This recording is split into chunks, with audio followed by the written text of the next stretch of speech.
Boa noite. Boa noite. Copa motiva queda no número de protestos em São Paulo. Mas levantamento mostra que cresceram os assassinatos e prisões ilegais neste período. Justiça do Rio decreta a prisão preventiva de 12 suspeitos de integrar a máfia dos ingressos. Neymar reencontra jogadores da seleção e chora ao falar da contusão que o tirou da Copa. E a capital da gastronomia comemora hoje o Dia da Pizza.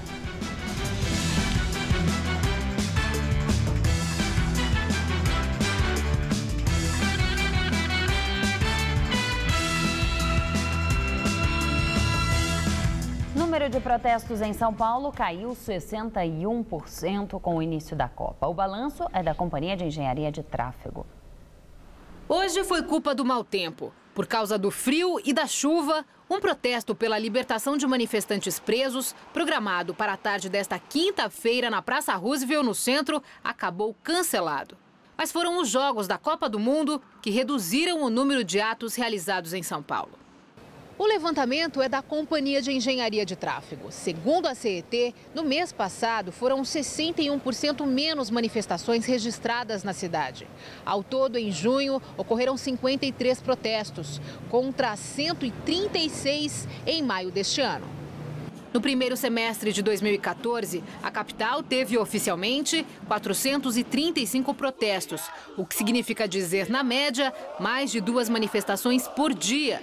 A maior parte delas ocorre às quintas-feiras, no período da tarde. Os endereços mais populares são a Avenida Paulista e o Viaduto do Chá, no centro.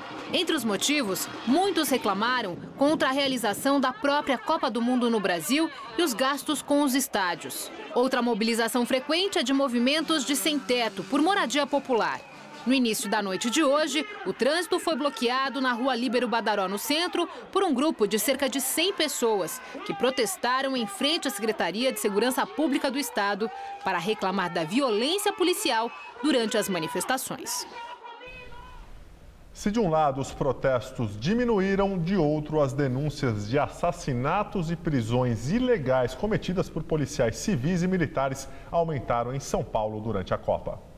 O levantamento, segundo a Ouvidoria da Polícia do Estado de São Paulo, foi feito a pedido da Secretaria Nacional de Direitos Humanos e abrange o período de 12 de junho, no início da Copa do Mundo, até o dia 8 de julho.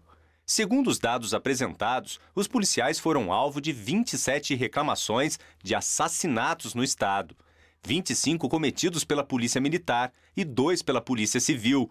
No mesmo período do ano passado, foram registradas 23 denúncias, 21 homicídios cometidos pela PM e 2 pela Polícia Civil. Além das denúncias de homicídio, a ouvidoria encaminhou para as corregedorias das polícias Civil e Militar números relacionados a prisões arbitrárias cometidas pelos seus agentes. Neste período de Copa, foram 5 prisões, incluindo a detenção de advogados. Entre os detidos está Benedito Barbosa, advogado preso durante uma reintegração de posse de um prédio na Rua Aurora, no dia 25 de junho. Atacar advogado dessa forma, não é uma situação comum, Então a gente espera, que a Secretaria de Segurança Pública, os órgãos de controle do Ministério Público, do Comando da Polícia Militar possam não só apurar esses casos, e punir os policiais violentos, tirar os policiais das ruas. Outro caso apontado pela ouvidoria foi o do ativista Rafael Marques, preso em 2 protestos, um deles na abertura da Copa. Ele chegou a levar 2 tiros de borracha no peito. Mesmo imobilizado, ele recebeu uma carga de spray de pimenta no rosto. A polícia alega que o ativista foi preso em flagrante por associação criminosa e que a Justiça acatou o pedido do Ministério Público para que fosse decretada a prisão preventiva dele. Para o ouvidor Júlio César Fernandes Neves, a situação revela uma mudança na postura da polícia frente aos suspeitos e manifestantes. Um endurecimento nas ações que preocupa. O que está ocorrendo com referência aos advogados no exercício de sua função só ocorreu na época da ditadura. Isso faz com que a gente fique muito preocupado, Em nota, a Secretaria da Segurança Pública de São Paulo afirma que mortes em decorrência de intervenção policial são objeto de investigação por meio de inquérito e que assassinatos com a participação de agentes são apurados pelas corregedorias das polícias civil e militar. Depois da vitória no Itaquerão, os argentinos continuam em festa e a maioria está de malas prontas rumo ao Rio de Janeiro, palco da final da Copa. Eles vieram em peso. De acordo com o consulado da Argentina, cerca de 70 mil irmãos passaram por São Paulo durante o Mundial. Os que vieram acompanhar o jogo de ontem em Itaquera se despediram da cidade nesta quinta. Os argentinos representaram 35% dos estrangeiros que passaram pela cidade. Ficaram em média 6 dias por aqui e desembolsaram cerca de R$ 2.200 durante a visita. Muy linda a cidade, a gente muito amável, tudo muito lindo. E depois da vitória de ontem contra a Holanda, o objetivo agora é levar o Mundial. E nada melhor do que assistir pertinho. Aqui na rodoviária de Tietê, os argentinos já estão com passagem comprada e grito de guerra na ponta da língua.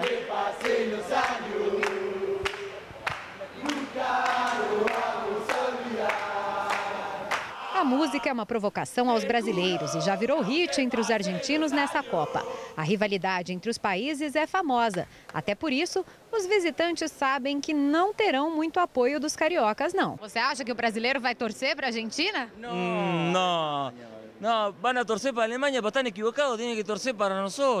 Diego pretendia ver o jogo no Maracanã, mas mesmo sem conseguir o ingresso, diz que vai aproveitar. Como bom argentino com coração, lo vamos a ir a disfrutar na praia.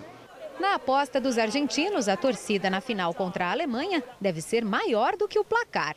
1-0 na Argentina. 1-0, tranquilo. Com gol de Messi, listo.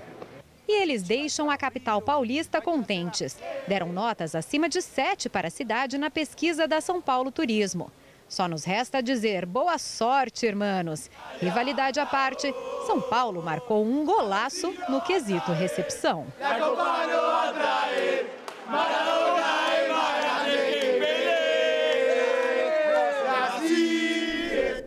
A Argentina volta a se preparar para a final da Copa do Mundo amanhã. Já a Alemanha, com um dia a mais de preparação por ter jogado na terça-feira, iniciou hoje os trabalhos.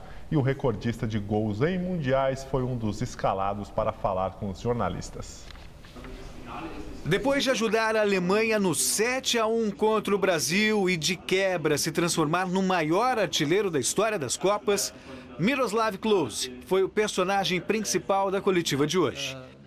Um dos assuntos abordados pelo atacante foi o recorde de 16 gols, que para ele ficará em segundo plano no domingo. Ele disse que, neste momento, apenas a Argentina está passando pela cabeça e só o título é o que interessa. Klose completou dizendo que de nada terá valido o sucesso pessoal alcançado se ele perder uma segunda final de Copa na carreira.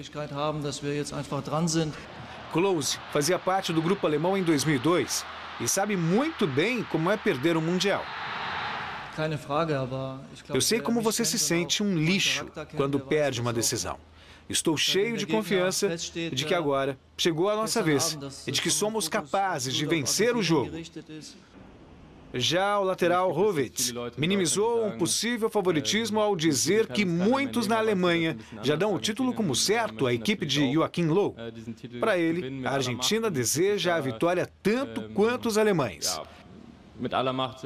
Eles nos darão um grande trabalho, mas colocaremos toda a nossa força e confiança para ganhar. E a seleção brasileira treinou na Granja Comari. O time comandado por Felipão tenta esquecer a derrota contra a Alemanha e se prepara para o jogo de sábado contra a Holanda em Brasília. A partida vale o 3º lugar no Mundial. Com o perdão da ironia, em time que está ganhando não se mexe. A comissão técnica da seleção brasileira mantém o planejamento perfeito como ela própria definiu, apesar da derrota para a Alemanha. Depois do jogo, folga. Depois da folga, regenerativo.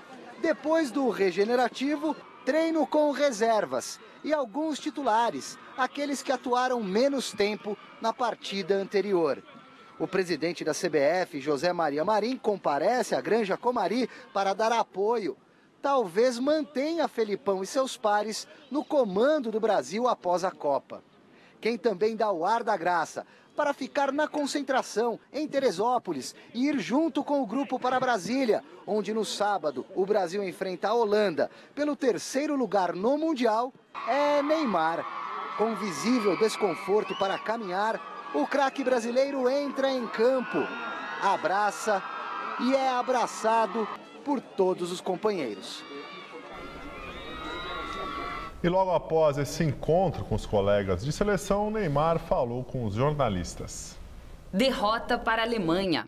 Quem está dentro de campo está disposto a tudo. Infelizmente aconteceu com a gente. A gente não queria passar por isso, a gente não queria estar passando por isso. Principalmente para nossas famílias, que acaba sofrendo mais do que nós mesmos. Porque a gente consegue assimilar tudo, né? Por mais que seja difícil, mas que seja inexplicável. A gente é forte o suficiente para aguentar tudo isso.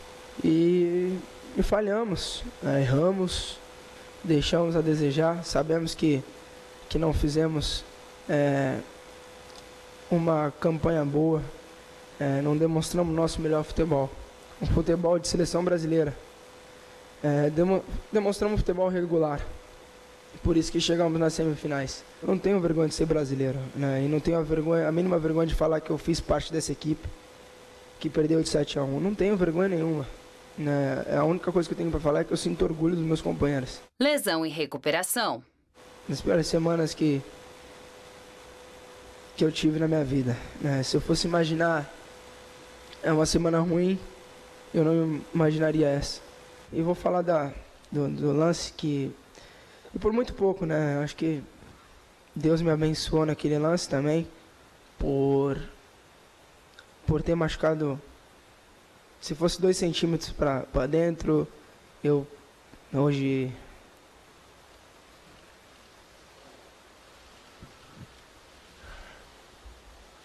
Desculpa. Eu poderia estar de cadeira de roda, né? Então é complicado você falar num lance que, num momento tão importante da minha carreira, e acabar sofrendo, mas faz parte, aconteceu e que segue. Bora. Ministro do Esporte, Aldo Rebelo, defende mudanças na estrutura do futebol brasileiro após derrota histórica para a Alemanha e chega a cogitar a possibilidade de uma intervenção estatal para que isso aconteça. Segundo Rebelo, o governo não pretende nomear cartolas, mas quer ter um papel mais ativo na CBF e em outras federações esportivas. O ministro também disse que o governo deve ser mais atuante, confeccionando leis e pressionando mais os dirigentes esportivos. O regulamento da FIFA proíbe a ingerência dos governos nos rumos das federações nacionais filiadas à entidade. Vamos ao comentário de José Neumann e Pinto. E eu vou entrar no vácuo aqui do Celso Cardoso, que fez um desabafo correto no programa anterior ao jornal, programa esportivo aqui. Foi patético perder da Alemanha de 7-1. Mais patético é aguentar a comissão técnica falando bem do próprio trabalho. Mais patético foi ver o Neymar exposto hoje na Granja Comari pelo José Maria Marinho, um serviçal, babão do malufismo e da ditadura. Agora, o troféu do pateta do dia tinha que ir para o Aldo Rebelo, meu amigo Aldo Rebelo, uma boa pessoa, um homem sério, mas como ele gosta de ser pateta, pedia a intervenção do Estado no futebol, um governo que quebrou a Petrobras, um governo que não consegue resolver o problema dos hospitais, o problema das escolas, o problema da segurança pública, se meter com o futebol, com o universo do futebol. O futebol é uma atividade privada que cabe aos clubes, às federações e às confederações. Quem foi que disse para o Aldo Rebelo que não pode haver uma nova goleada para o Brasil ou para a Alemanha? De onde ele tirou essa bola de cristal só porque está no governo? Olha, eu vou dar um conselho a ele. Eu sei, minha avó dizia que conselho fosse bom, a gente encontrava na farmácia e comprava. Mas o governo pode fazer uma boa coisa pelo futebol brasileiro. É o seguinte, cobrar as dívidas dos clubes que são administrados e roubados por cartolas amadores e cretinos E o Estado vive perdoando a dívida do INPS, a dívida disso, a dívida daquilo, para fazer demagogia. Em vez de estatizar o esporte, o futebol principalmente, o governo é de sair do esporte. Não querer transformar, por exemplo, uma Copa do Mundo que teve uma obra de mobilidade caída com 2 mortos e que não melhorou em nada a infraestrutura no Brasil, querer tirar proveito político e eleitoral de uma seleção porque ela chegou à semifinal e depois fugir disso como o diabo da cruz por causa do vexame absurdo da seleção, isso é o que o governo precisa deixar de fazer. Deixa o futebol com os boleiros, como diria o nosso querido Celso Cardoso, tá certo? Pois é, estamos aqui nos despedindo, mas terça-feira estaremos de volta. Direto ao assunto e em pé. O diretor executivo da Met, Raymond Whelan, é considerado foragido pela polícia. Ele deixou o hotel em que estava hospedado no Rio de Janeiro. De acordo com a polícia, Whelan saiu pela porta dos fundos do hotel em que estava. Ele é acusado de envolvimento com a máfia de venda ilegal de ingressos para a Copa do Mundo. As buscas por Raymond Whelan foram iniciadas hoje, depois que a Justiça do Rio de Janeiro decretou a prisão preventiva de 11 acusados de participação no esquema. Dos indiciados por integrar a quadrilha, o executivo inglês era um dos que estava em liberdade desde terça-feira, graças a um habeas corpus. Os 11 acusados responderão pelos crimes de cambismo, organização criminosa, desvio de ingressos e corrupção ativa. Nível do sistema Cantareira cai novamente e atinge 18,7%. Esse número é praticamente o mesmo do volume morto que foi adicionado em maio à capacidade total dos reservatórios.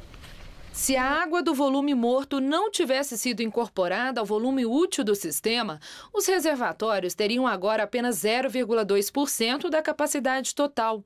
Se esta queda se mantiver, a reserva das represas Jaguari e Jacareí deve durar apenas um mês.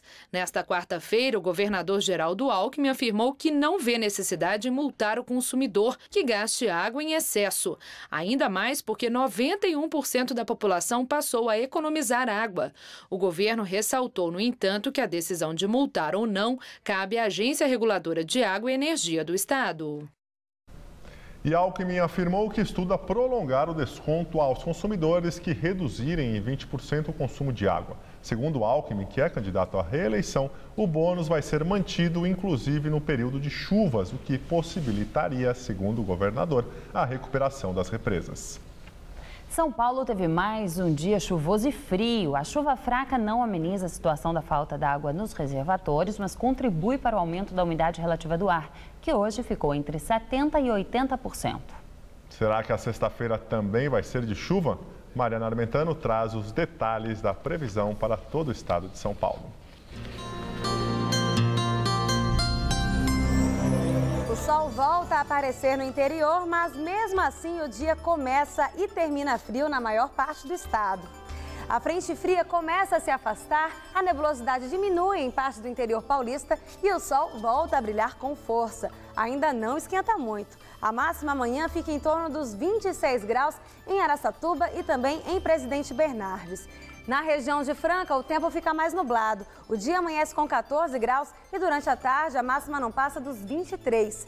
E a previsão também é de céu nublado com pouquíssimas aberturas de sol aqui na faixa leste. Em São José dos Campos, máxima de apenas 20 graus amanhã. E os paulistanos terão mais um dia de tempo fechado e frio. Aqui na capital, mínima de 14 e máxima de 19 graus nessa sexta-feira. No fim de semana, a chuva dá uma trégua e volta a fazer sol. Máxima de 21 graus no sábado, ainda com algumas nuvens, e de 23 no domingo, com sol e céu azul. Hoje é dia da pizza. Desde 1985, a data é comemorada no dia 10 de julho aqui em São Paulo. Uma feira no AMB aproveita a comemoração para mostrar aos consumidores e empresários as novidades do setor.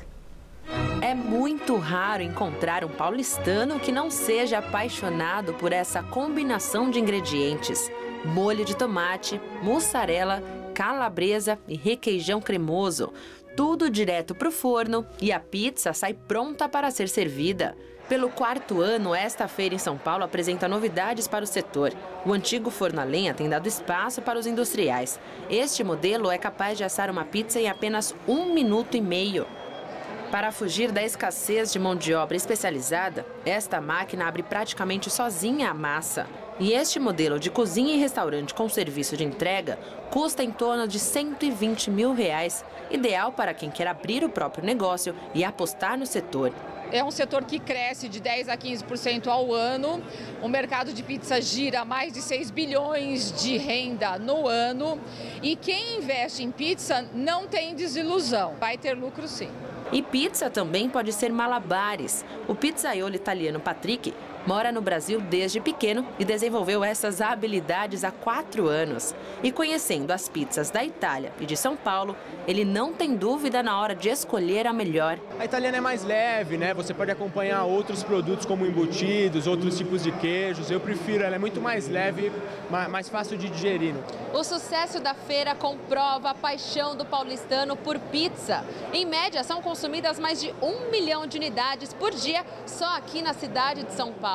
E em breve, mais uma facilidade, um aplicativo totalmente voltado ao pedido da pizza. O aplicativo ainda está em fase de teste e deve estar disponível a partir de agosto. O cliente encontra a pizzaria cadastrada mais próxima, escolhe a pizza e faz o pedido. Em São Paulo, as pizzas tradicionais de mussarela, calabresa e portuguesa são as que mais saem. Para mim, pizza que não tem mussarela não é pizza. Qual sabor você mais gosta? Portuguesa. Pizza de calabresa. Com cebola ou sem cebola? Sem cebola. E hoje, para comemorar o Dia da Pizza, nada melhor... Então você vai comemorar como? Comendo muita pizza.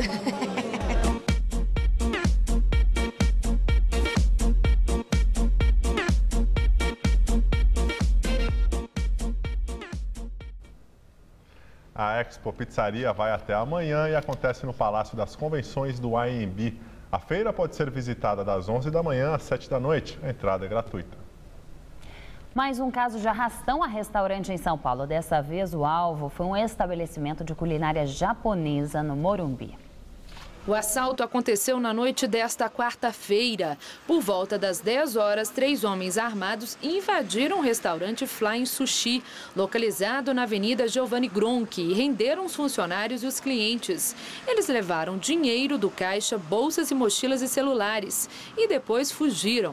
Ninguém ficou ferido. A quantia levada não foi divulgada. Até o momento, ninguém foi preso.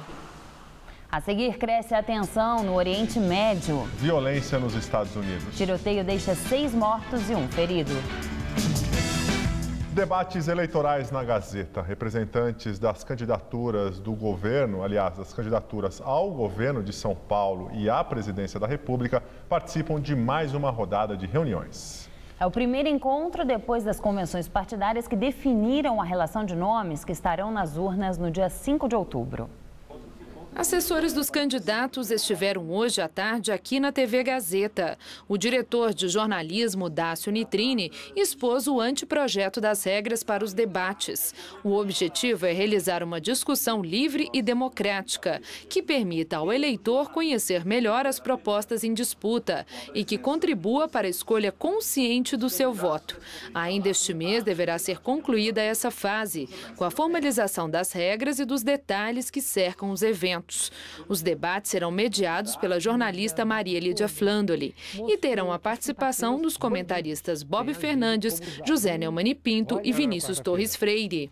O debate entre candidatos a governador de São Paulo está marcado para 11 de setembro e o debate entre os candidatos a presidente da República está marcado para 18 de setembro. E o Tribunal Superior Eleitoral divulgou a estimativa do tempo de rádio e TV para cada candidato à presidência da República. A presidente e candidata à reeleição, Dilma Rousseff, do PT, deve ter 11 minutos e 48 segundos. Aécio Neves, do PSDB, deve contar com 4 minutos e 31 segundos. E Eduardo Campos, do PSB, com 1 minuto e 49 segundos. A propaganda no rádio e na TV começa no dia 19 de agosto e será dividida em 2 blocos diários de 25 minutos cada, um à tarde e outro à noite. Conflito no Oriente Médio. Hamas segue com disparos de foguetes. Israel reage com mais bombardeios na faixa de Gaza. Essa ofensiva aérea teria matado mais de 70 pessoas. Diante da situação, as Nações Unidas pedem cessar-fogo imediato. Mais de 100 foguetes palestinos foram disparados hoje sobre Israel e alcançaram cidades como Jerusalém e Tel Aviv. Quando as sirenes tocam, a população corre para o abrigo mais próximo. Muitos foguetes foram interceptados pelo sistema israelense antimíssil. Alguns caíram em terrenos abertos, mas vários acertaram casas e até carros. Também foram disparados granadas de morteiros. A resposta do exército de Israel é precisa. Vídeos oficiais mostram que seriam alvos escolhidos na faixa de Gaza, como depósitos de armas, casas e carros de militantes do Hamas. Dados apresentados pelas Nações Unidas contabilizam 88 palestinos mortos desde o início da semana. Na reunião de emergência do Conselho de Segurança da organização, o secretário-geral Ban Ki-moon classificou a situação como insustentável e pediu esforços da comunidade internacional para evitar uma nova guerra. Nos Estados Unidos, tiroteio deixa 6 mortos e um ferido. O atirador foi detido e prestou depoimento. O atirador matou 4 crianças e 2 adultos no subúrbio de Houston, no estado americano do Texas. O motivo do tiroteio seria uma suposta briga familiar. Ao tentar fugir, o atirador, de aproximadamente 30 anos, foi preso. A polícia ainda investiga se as vítimas, menores de idade, são filhas biológicas do suspeito. As identidades do homem e das vítimas do ataque ainda não foram divulgadas pela polícia. E um crime semelhante aconteceu hoje à tarde na zona leste de São Paulo. Um homem matou 4 crianças que, segundo a polícia, tinham idades entre 1 e 8 anos. O homem teria tentado se matar. A edição das 10 do Jornal da Gazeta termina aqui. Uma boa noite. Fique agora com Rony Von no Todo Seu. Uma ótima noite para você e até amanhã.